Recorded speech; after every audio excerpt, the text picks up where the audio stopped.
Assalamualaikum warahmatullahi wabarakatuh. Terima kasih Tuan dan Nona yang sudah tekan tombol like dan berkomentar juga. Oke, kita lanjutkan saja ceritanya sambil bawa jalan-jalan. Si bocil mau jalan-jalan katanya. Yuk guys. Bab 433. Dia tidak cemas sama sekali saat ini. Ye Yan menyerahkan surat undangan kepada pelayan di depan pintu. Tuan muda kedua, saya tidak akan bisa menemani Anda mulai sekarang. Anda harus berhati-hati. Ye Fu berdiri di samping dan berkata dengan wajah khawatir. Dia tahu betul bahwa di seluruh keluarga Ye, kecuali wanita tertua, tidak ada seorang pun yang bersikap baik terhadap Ye Yan. Oleh karena itu, ketika mengetahui bahwa Ye Yunlan untuk sementara terlibat, Ye Fu berharap perjamuan dapat ditunda jika memungkinkan. Tetapi jika keluarga kaya seperti keluarga Ye memutuskan untuk mengadakan perjamuan, hal itu tidak boleh diubah dengan mudah. Jika tidak, maka akan kehilangan muka. Sikap Ye Yunlan terhadap ini adalah tidak masalah. Wanita tertua dari keluarga Ye berbicara dengan tenang. Ye Yan adalah adik laki-lakiku dan putra paman Chang Xuan. Ini hanya sebuah jamuan makan. Dia bisa mengatasinya bahkan tanpa aku. Awalnya Ye Yunlan merasa jika seseorang seperti Ye Yan, yang telah berkeliaran di luar selama bertahun-tahun, tiba-tiba masuk ke dalam keluarga kaya, dia pasti akan diintimidasi karena dia tidak beradaptasi. Oleh karena itu, dia juga berencana untuk melindungi adik laki-lakinya meskipun dia menolak beberapa pekerjaan. Namun, setelah bertemu Ye Yan kemarin, Ye Yunlan berubah pikiran. Ia mampu membuat Ye Yunyao menderita saat pertama kali tiba. Dan sepertinya ia pernah melakukan tipu muslihat dengan Ye Yunfan sebelumnya. Setidaknya pada akhirnya ia tidak menderita. Bagaimana orang seperti itu bisa menjadi kelinci putih kecil yang tidak memiliki kemampuan melindungi dirinya sendiri? Justru karena inilah dia tahu bahwa Ye Yunfan sengaja menyeretnya ke bawah. Tetapi dia tidak khawatir. Sebaliknya, dia menggunakan tipuan untuk membuat Ye Yunfan tidak dapat mengambil tindakan dan mengurus perjamuan. Ye Fu tidak mengetahui hal ini, tetapi baginya, karena wanita tertua berkata demikian, dia tidak punya pilihan lain. Hanya ini yang bisa saya katakan. Ye Yan sedikit mengangguk, dengan ekspresi tenang di wajahnya, dan berjalan ke ruang perjamuan dengan tenang. Ruang perjamuan keluarga Ye berbeda dengan istana keluarga Zhang. Gaya Zhang, setelah melampaui kemewahan tertinggi, tampak elegan dan sederhana. Keluarga Ye sederhana dan lugas, luar biasa dan mulia. Bahkan dengan sepengetahuan Ye Yan, dia tetap merasa sedikit kagum. Pada saat ini, orang-orang sudah pulih dari keterkejutan mereka dan menatap Ye Yan dengan tatapan tajam dan aneh. Apakah ini anak haram? Dia terlihat seperti manusia. Aduh, tahukah kamu bahwa emas dan batu giok rusak di luar? Benar. Siapa yang akan menjadi menantu dari rumah ke rumah jika dia benar-benar mampu? Ini jelas laki-laki yang mengandalkan wajahnya untuk mencari nafkah. Ye Yan merasakan berbagai tatapan mata dan juga memperhatikan bisikan-bisikan itu. Tapi dia tidak peduli sama sekali dan hanya mengikuti petunjuk pelayan dan berjalan ke ruang perjamuan. Kemudian, seorang pelayan membawa anggur merah datang. Saat Ye Yan hendak meraih cangkir, Seseorang di sebelahnya berkata dengan suara menghina. Saya khawatir beberapa orang bahkan belum pernah minum minuman yang layak seumur hidup mereka. Dan mereka masih ingin minum anggur merah. Benar-benar tidak sepadan dengan anggur merah yang enak ini. Gerakan Ye Yan tidak terpengaruh sama sekali. Dia mengambil gelas anggur itu, mengocoknya sedikit, lalu menyesapnya. Sun Yi lah yang berbicara. Di hadapan begitu banyak orang, Ye Yunyao tentu saja tidak akan maju sendiri untuk menyusahkan Ye Yan. Itu sebabnya dia meminta Sun Yi untuk datang. Dan bagi Sun Yi, itu bukan hanya sekali atau 2 kali. Awalnya dia masih sedikit kesal. Tapi sekarang dia mulai menikmati perasaan menggunakan kekuatan seseorang untuk menindas orang lain. Namun, setelah dia selesai berbicara, ada jeda. Gerakan Ye Yan anggun dan natural, tanpa cacat sama sekali. Hal ini membuat Sun Yi tidak punya pilihan selain menelan kembali kata-kata kritisnya. HMPH, kamu cukup bijaksana. Bukankah kamu berlatih minum di rumah hanya untuk hari ini? Tentu saja Ye Yan belum pernah berlatih. Namun mewarisi energi batin telah membuatnya sangat mampu mengendalikan tubuhnya. Beberapa gerakan upacara dapat dilakukan dengan akurat setelah melihatnya sekali. Dia memegang gelas anggurnya sendiri, menatap Sun Yi, dan tersenyum ringan. Saya tidak menyangka akan ada orang yang begitu memperhatikan kehidupan saya sehari-hari. Tolong ganggu saya. Tapi aku sudah menikah, jadi aku sangat malu. Sudut mulut Sun Yi bergerak-gerak. Ye Yan mengucapkan beberapa patah kata dengan santai, membuatnya tampak seperti seorang nimfomaniak. Namun, melihat Ye Yan tidak mengungkapkan petunjuk apapun untuk sementara waktu, dia hanya bisa mengertakkan gigi dan tidak berkata apa-apa. Bagaimanapun, dia adalah tuan muda kedua dari keluarga Ye. Ye Yunyao bisa mengejeknya sebanyak yang dia mau. Tapi Sun Yi harus memperhatikan kesopanannya. Kecuali ada instruksi yang jelas dari Ye Yunyao, dia tidak akan berani terlalu lancang. Saat ini, lebih banyak tamu memasuki ruang perjamuan satu demi satu. Suasana di ruang perjamuan berangsur-angsur menjadi hidup, dan semua orang berjalan-jalan dan berkomunikasi, tampak bahagia. Namun dalam jarak 3 meter dari Ye Yan, semuanya sepi. Secara logika, dialah bintang pesta itu. Tapi tidak jauh dari situ, Ye Yunyao dikelilingi oleh sekelompok orang, tertawa dan memujinya. Jika seseorang yang tidak tahu masuk, mereka akan berpikir bahwa tujuan perjamuan hari ini adalah untuk menyambut Ye Yunyao. Siapa ini?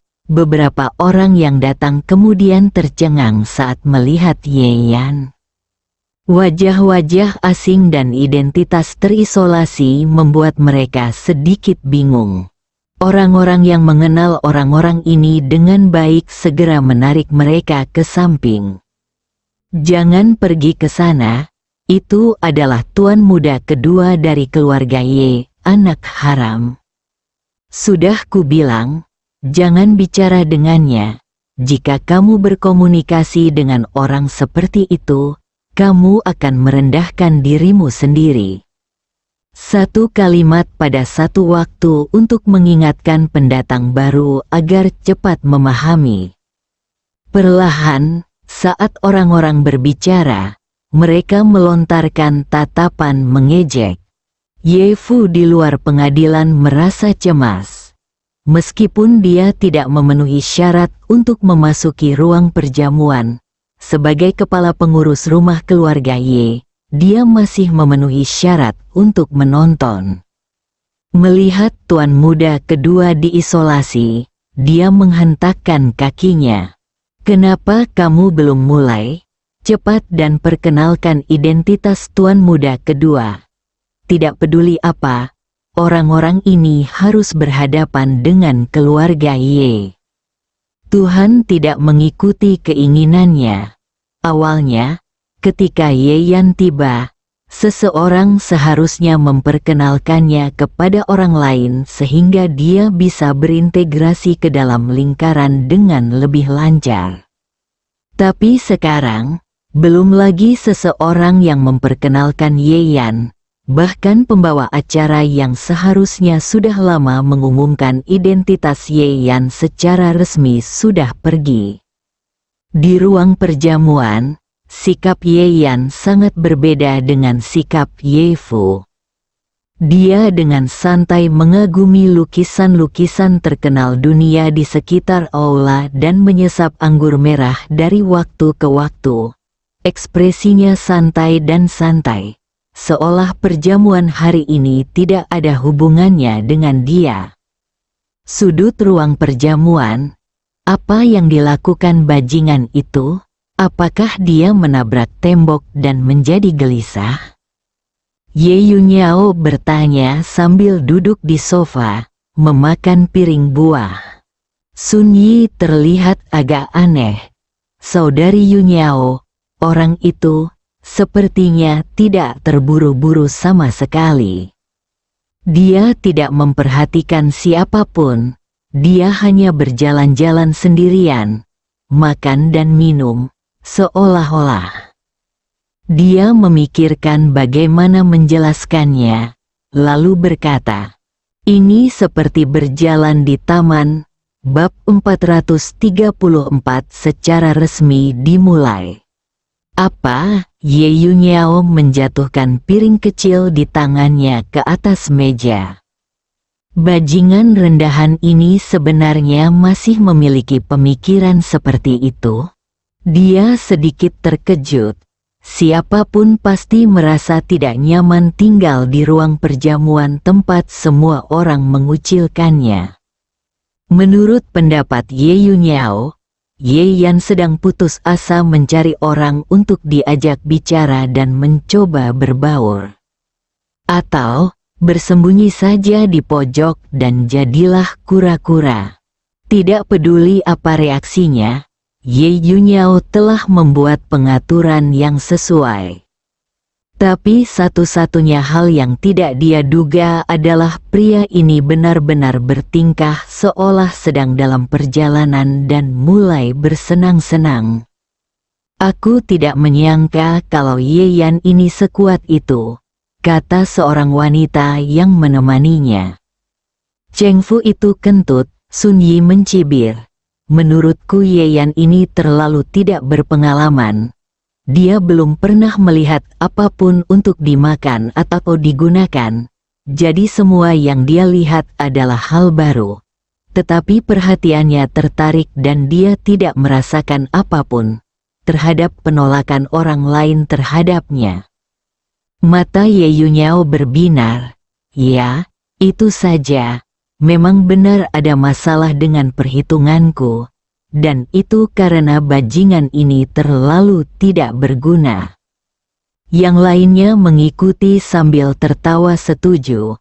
Ye Yunyao mengira dia telah menemukan alasannya, dan suasana hatinya membaik lagi.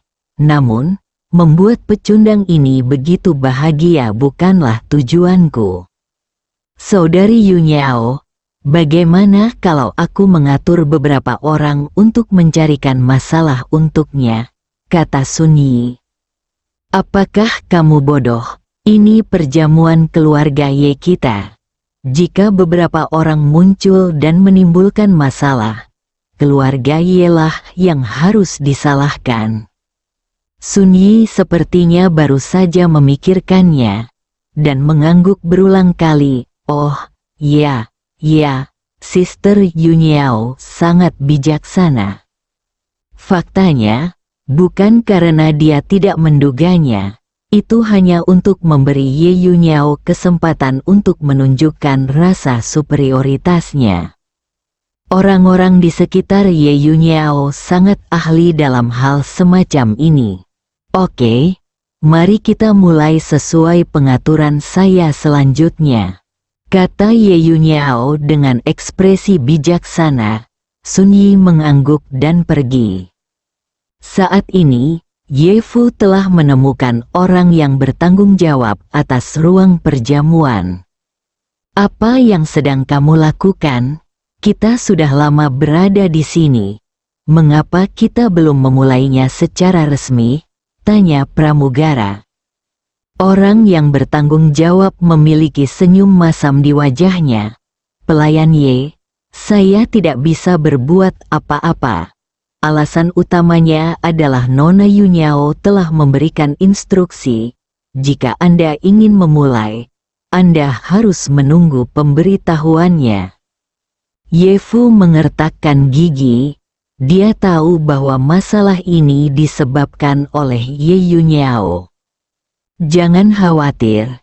Sekarang, segera mulai. Jika Nona Yunyao dimintai pertanggungjawaban, biarkan dia datang kepadaku, Ye Fu berkata dengan tegas. Dia tahu bahwa melakukan hal ini akan menimbulkan banyak masalah. Tetapi alangkah menyedihkannya jika lelaki tua itu mengetahui bahwa tuan muda kedua menderita penghinaan seperti itu di sini. Nyawa Ye Fu diselamatkan oleh lelaki tua itu, jadi dia sangat setia padanya. Perintah terakhir yang diberikan lelaki tua itu kepadanya adalah menjaga Ye Yan dengan baik. Jadi dia harus bekerja keras untuk menyelesaikannya. Namun, penanggung jawab ruang perjamuan tidak bergerak. Steward Ye, tolong jangan membuatku malu. Dia berbicara tentang Celuan, tapi dia mencibir di dalam hatinya. Mencarimu, bisakah Anda membelinya? Apakah Anda masih berpikir bahwa ini adalah saat orang tua itu sehat? Ye Fu dipercaya oleh Tuan Ye dan telah menjabat sebagai pengurus rumah keluarga Ye selama bertahun-tahun. Oleh karena itu, kini setelah lelaki tua itu sakit parah, beberapa orang yang mengira mereka memiliki peluang untuk menjadi pengurus rumah tangga besar berikutnya mulai punya ide lain. Di antara mereka adalah orang yang bertanggung jawab. Baiklah, Butler Ye, Nona Yunyao pasti punya niat sendiri dalam membuat pengaturan ini. Kita yang menjadi bawahan tidak perlu khawatir tentang ini dan tunggu saja dengan tenang. Setelah dia selesai berbicara, dia berhenti berbicara dengan Ye Fu. Ye Fu sangat marah. Tapi tempat yang bisa dia kendalikan tidak termasuk ruang perjamuan, jadi tidak ada yang bisa dia lakukan untuk saat ini. Alasan utamanya adalah ketika wanita tertua sedang bekerja, dia biasanya tidak menjawab telepon. Saat ini, Sun Yi memutar pinggangnya dan berjalan. Steward Ye, kenapa kamu ada di sini? Dia melihat Ye Fu pertama kali dan sedikit terkejut. Tapi kemudian, Sun Yi menebak sesuatu. Oh, aku tidak menyangka kepala pelayan yang bermartabat di istana keluarga Ye akan begitu peduli dengan anak haram. Kamu benar-benar setia. Dia menyindir. Ye Fu berkata dengan sungguh-sungguh, Nona Sun, apa yang kamu lakukan di sini? Sun Yi meliriknya, mencibir, lalu berkata kepada penanggung jawab, Oke, Suster Yunyao bilang kita bisa mulai. Orang yang bertanggung jawab segera memasang ekspresi minta maaf. Oke, saya akan membuat pengaturannya sekarang. Kemudian, Sun Yi pergi tanpa melihat ke arah Ye Fu. Steward Ye, apakah kamu puas kali ini? Bisakah kamu pergi? Ye Fu merasa sangat tidak nyaman. Meski jamuan makan akhirnya akan resmi dimulai, dia masih merasa ada yang tidak beres. Tepat setelah Sun Yi pergi, Ye Yunyao berdiri dan berjalan ke ruang tunggu. Di sini, ada dua pengawal jangkung dengan wajah dingin. Juga duduk di sofa di kamar itu adalah seorang wanita yang mengenakan gaun malam dengan leher V besar, punggung, dan belahan di pinggang. Dia memakai riasan tebal, memiliki sosok seksi, dan memiliki aura memikat.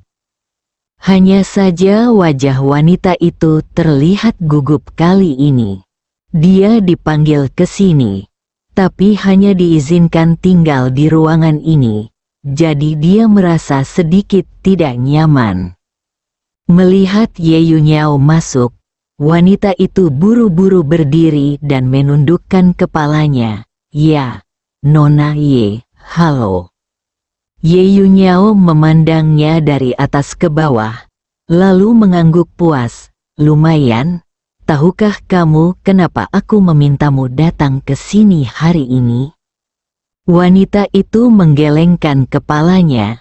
Sebentar lagi, aku ingin kamu melakukan sesuatu. Dan setelah kamu melakukannya, aku akan memberimu 1 juta. Mata wanita itu menunjukkan cahaya uang. 1 juta. Berapa banyak lelaki tua yang harus dia tiduri untuk mendapatkannya kembali? Nona Ye, tolong beritahu saya, di bawah rangsangan uang, wanita itu tidak lagi takut atau gagap. Ye Yunyao merendahkan suaranya, mengucapkan beberapa patah kata, lalu bertanya, apakah kamu mengerti? Wanita itu sangat gembira, itu sangat sederhana. Dia mengangguk dengan berat, saya mengerti, tidak masalah. Seolah takut Ye Yunyao tidak mempercayainya. Wanita itu tersenyum dan berkata, hal semacam ini jauh lebih mudah daripada berpura-pura orgasme di depan pria tua itu. Saya pasti akan menjelaskannya kepada Anda. Ye Yunyao menyeringai. Bagus sekali. Kamu orang yang pintar dan aku sangat menyukaimu.